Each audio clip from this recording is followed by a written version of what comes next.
Hello everyone, hope you all are doing well.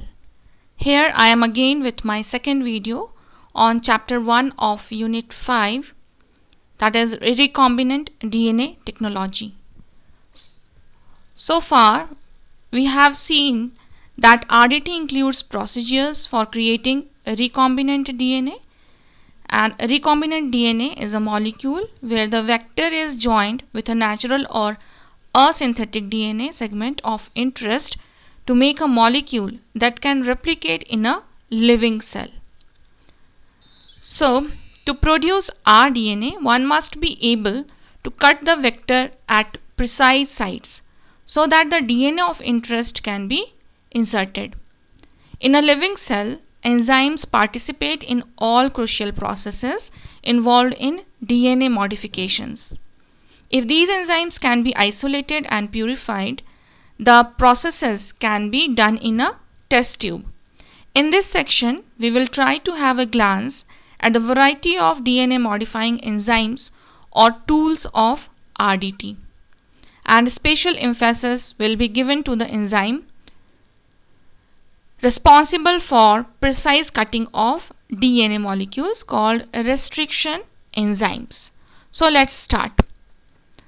So tools of recombinant DNA technology, there are various tools which are used in RDT, but in this section we will discuss the three main tools which are used, that is restriction endonucleases, number 2 is second DNA ligase, and number 3 is your alkaline phosphatase.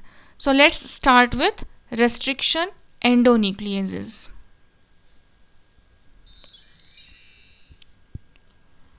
So restriction enzymes, better known as the molecular seizures. In the early 1950s, 4 separate laboratories almost simultaneously discovered a phenomena known as host-controlled restriction. And in the year 1963, the 2 enzymes responsible for restricting the growth of bacteriophage in E. coli were isolated. These 2 enzymes were restriction enzyme and modification enzyme. So the phage or viruses invade all type of cells. Bacteria are one favorite target. Defense mechanisms have been developed by bacteria to defend themselves from these invasions. The system they possess for this defense is the restriction modification system or RM system. The system composed of a restriction enzyme and a modification enzyme. So here you can see a phage which is infecting a bacterium such as E. coli. While infecting, the phage has inserted its DNA into the host cell, and this enzyme which is produced by the host cell, that is the restriction endonuclease, it is cutting the DNA at a specific site known as the recognition site.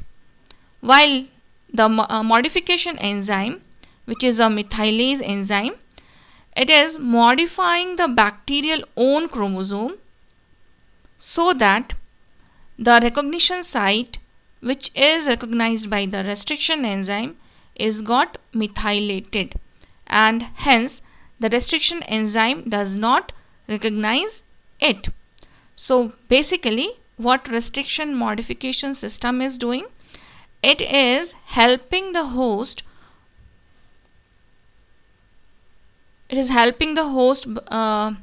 from the infection of the phage by cutting its DNA into segments, okay, while protecting its own chromosome or own DNA by modifying it. So restriction enzyme belong to a larger class of enzymes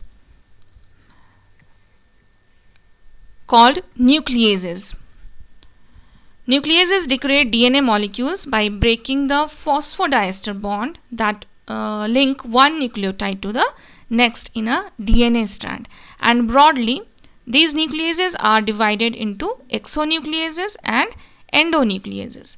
Exonucleases remove the terminal nucleotide of the DNA molecule by breaking the phosphodiester bond, whereas endonucleases cut DNA at internal phosphodiester bonds. So restriction enzymes are endonucleases which cut the DNA at internal phosphodiester bond, and they do so by recognizing a specific sequence of nearly 4 to 8 base pairs, and this specific sequence is known as the recognition sequence. And modification enzyme is an enzyme that adds a methyl group to one or two bases, usually within the recognition sequence that is recognized by the restriction enzyme, and this protects the site from restriction endonuclease cleavage. This can be more clear by the image. This is the DNA, or you can say chromosomal DNA, and this is the sequence, which is the recognition sequence recognized by the restriction endonucleases. While there is methylation done by the methylase enzyme, the restriction enzymes are not able to digest these regions. Okay, and then when methylation decreases or has been removed, so restriction enzymes are now ready to digest these sites, hence cutting the DNA molecules.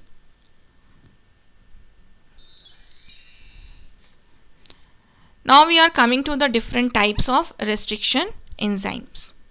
So there are broadly 3 types of restriction enzymes have been identified, which differ from each other primarily in structure, cleavage site, specificity and cofactors.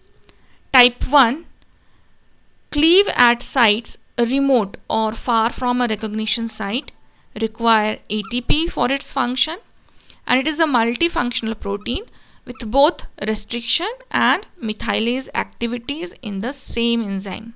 Okay. Type 2 that cleave within or at short specific distances from a recognition site, and most of them require magnesium for their function, and they have only single function, that is of restriction. They are independent of methylase activity. Type 3 cleave at sites at a short distance from the recognition site, and they require ATP and exist as part of a complex with a modification methylase activity. So we can see from this that only type 2 restriction enzymes are or can be used in rDNA technology. Till now, over 3500 type 2 restriction enzymes have been characterized, and which can recognize 350 different DNA sequences. The attributes or the characteristic features of different classes of restriction enzymes can be compared by this comparison table. So type 1, type 2 and type 3 enzymes. DNA recognition sequence, we are coming to that, but here from the chart you can say it is asymmetric and complex and composed of 2 parts separated by a spacer, and the cleavage site is non-specific, that is can be sometime more than 1000 base pairs far from the recognition site. Cofactors required Mg2 plus ions, that is magnesium ions, S-adenosyl methionine and ATP. Type 2, two-fold rotational symmetry is found within the recognition sequence, and which is called the palindrome. Cleavage site is specific, that is within the recognition site, and cofactor required is only magnesium ion. Type 3, DNA recognition sequence for this enzyme is short and asymmetric. The cleavage site is also non-specific, almost 25 to 28 base pairs 3' to the recognition site, and the cofactor required as same of that of type 1 except magnesium ion is not required here. So if we see the experimental value of these three enzymes, that only type 2 has experimental value in DNA analysis and molecular cloning, while type 1 and type 3 can have biological significance, but they are of no use in DNA analysis and molecular cloning. So we are coming to the nomenclature of type 2 RE. Each enzyme is named after the bacterium from which it was isolated using a naming system based on bacterial genus, species and strain. For example, if we see EcoR1 restriction enzyme, so its name is derived as E represents the genus name Escherichia. The next two letters, that is C and O, represents species name Coli, and the R, okay, these three letters are written in italics as you can see here, and then R is the name of the strain RY13. The R has been taken from here, and the Roman numeral 1 represents the order in which the enzymes are isolated from that strain of bacteria. So every enzyme which has been isolated from some bacterium, they are named after them according to this nomenclature. Restriction enzymes were first discovered and studied by the molecular biologists W. Erber, H. Smith and D. Nathans, for which they were awarded the Nobel Prize in 1978.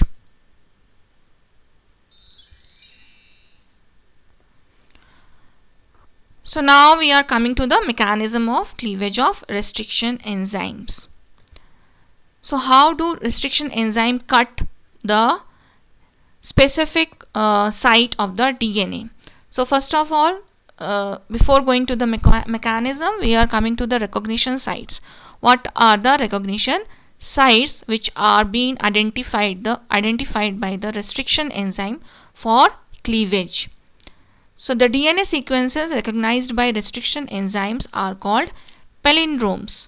So palindromes are basically, as you know in the English language, that are the words which can be read the same from forward and backward. So palindromes are the base sequences that read the same on the two strands but in opposite direction.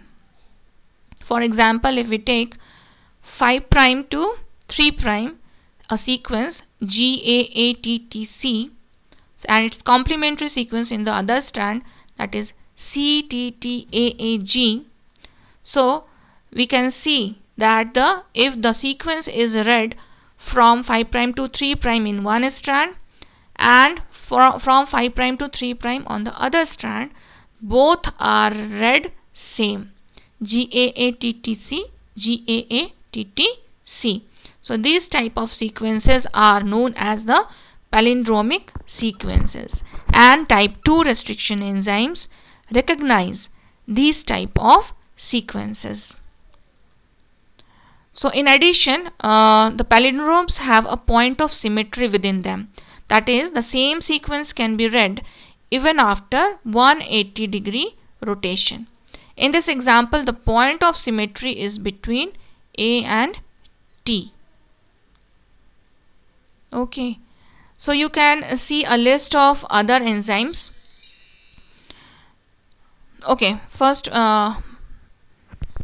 coming to the mechanism. Each RE functions by inspecting the length of DNA sequence and recognizes a specific palindromic sequence. So they scan the whole length of the DNA.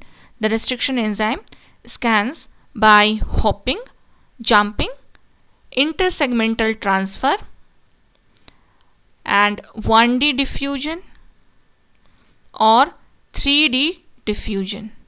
So by these all mechanisms, restriction enzymes scan the whole length of the DNA and they find their recognition sites within the DNA. And next move is that when a restriction endonuclease recognizes a particular sequence, it snips through the DNA molecule by catalyzing the hydrolysis between the adjacent nucleotides. That is the breaking of the bond by the addition of water molecule. And for cutting the DNA, all restriction enzyme make two incisions or two cuts, one through each sugar phosphate backbone of the DNA double helix. By the list of these restriction enzymes, you can see the recognition sequences and the restriction sites of each enzyme. These are the enzymes which are most commonly used in the RDT experiments. Here is the list of the enzyme. Here is the microbial source from which they have been isolated, and there it is the recognition sequence given and the restriction site. For example, if we take BAM-H1, so BAM, first three letters, is from Bacillus amyloliquefaciens, B from Bacillus, and AM from this amyloliquefaciens, and H is the name of the strain, and Roman numeral 1 denote the order in which it is isolated from this bacterial strain. If we see the recognition sequence, so it is a palindromic sequence, GGATCC, GGATCC. So from 5 prime to 3 prime, and from the on this second strand 5 prime to 3 prime, it is read same. And restriction site is that between the G and G. The restriction enzyme will make an incision or cut here only, and in this strand here only. Likewise here, here, here, here, and this. All these are the recognition site and their restriction sites.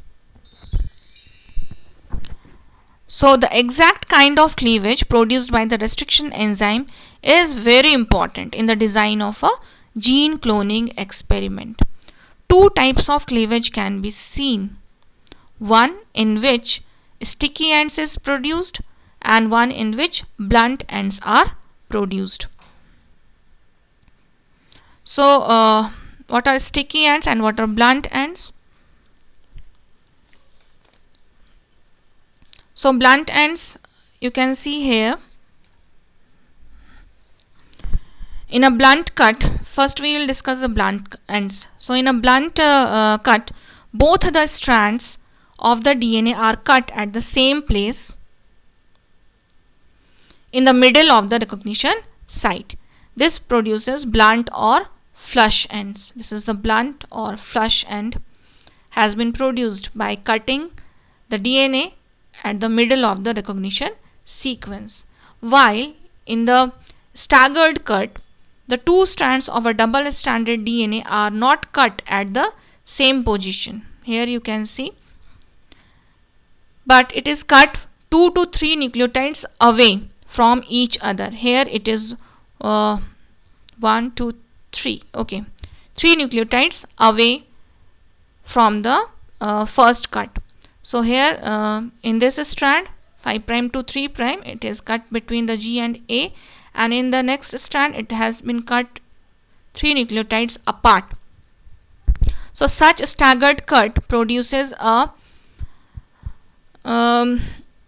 overhang, single stranded overhang, and which are complementary to each other. This overhang is complementary to this overhang, and they can stick back via transient base pairing. Thus these stand, because they can stick back together, these are called sticky ends or cohesive ends. So two type of ends are produced by the cutting of the RE, that is sticky ends and the blunt ends. Now we can see how sticky ends are employed for the RDT experiments. Let's see, if this is a fragment A and this is the fragment B, and both are cut with Eco R1. So this kind of staggered cut is produced. Staggered cut is done. So sticky ends are produced. These are the sticky ends. And when this mix with fragments with a sticky end, we can form a recombinant DNA easily. So it is the schematic representation of construction of rDNA using fragments from different sources. It has been taken from a different source, and this fragment has been taken from a different source, and they can be joined together by cutting the restriction enzyme having sticky ends. So this is all about the restriction enzymes, how the discovery of the restriction enzyme, how they are named, and what are the different types, and which type is most commonly used, and why it is used, and the sticky end produced is most employed for the RDT experiments. Now we are coming to the next tool of recombinant DNA technology, that is DNA ligase. So ligase, as obvious by the name, that DNA ligase are the enzyme which join the two strands.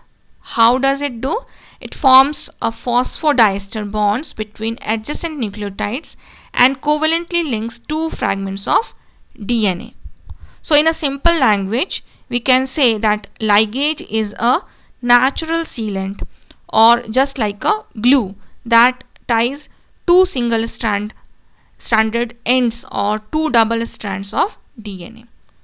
The reaction requires one of the fragments to have a 5' phosphate residue and the other a 3' hydroxyl group and an energy molecule ATP or NAD+. First DNA ligase enzyme was purified and characterized by Wyss and Richardson in 1967. And for molecular cloning, the most commonly used DNA ligase is obtained from the bacteriophage T4. So T4 ligase requires ATP as cofactor and magnesium ions for its activity, and it is able to perform blunt ends as well as sticky end ligations. So from this you can see the reaction: DNA strand having 3' hydroxyl group and a DNA strand having phosphate group. These both are joined by the DNA ligase enzyme with the help of ATP. So phosphodiester, this is the phosphodiester bond, is formed by the DNA ligase. Now we are coming to the last tool of recombinant DNA technology, that is alkaline phosphatase. Alkaline phosphatase, the name has been given because it acts at alkaline pH, and this group of enzyme removes the phosphate group from the 5' terminus of the DNA molecule. So why the phosphate group is removed from the 5' terminus of the DNA molecule? Because there are vectors molecules as well as the insert DNA molecules in a test tube, and both are having the phosphate groups. So what can happen? The vector can also self-ligate to give wasteful result. So in order to prevent the self-ligation of the vector molecules, the phosphate groups of the vector DNA is being removed by the alkaline phosphatase, or the treatment of the alkaline phosphatase enzyme, so that the insert DNA and the vector DNA can ligate easily with the help of ligase enzyme. So here you can see the 5' phosphate and 3' hydroxyl group, and if this is strand, we have removed the phosphate group, and in this strand we have we have kept the phosphate group as it is.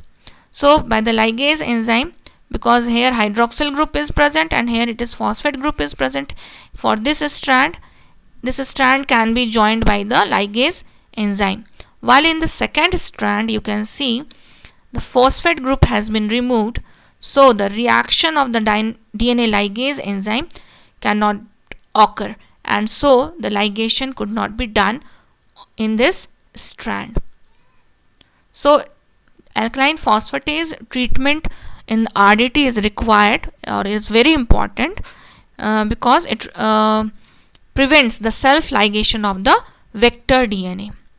So commercially, the alkaline phosphatase enzyme is obtained from three major sources, that is from E. coli, calf intestine and Arctic shrimp. This is all about the different tools which are used in RDT, and in the next video I will be dealing with the vectors or the vehicles of rDNA molecules which are used to carry the rDNA molecule into the host cell. So on that note, I am ending my video here.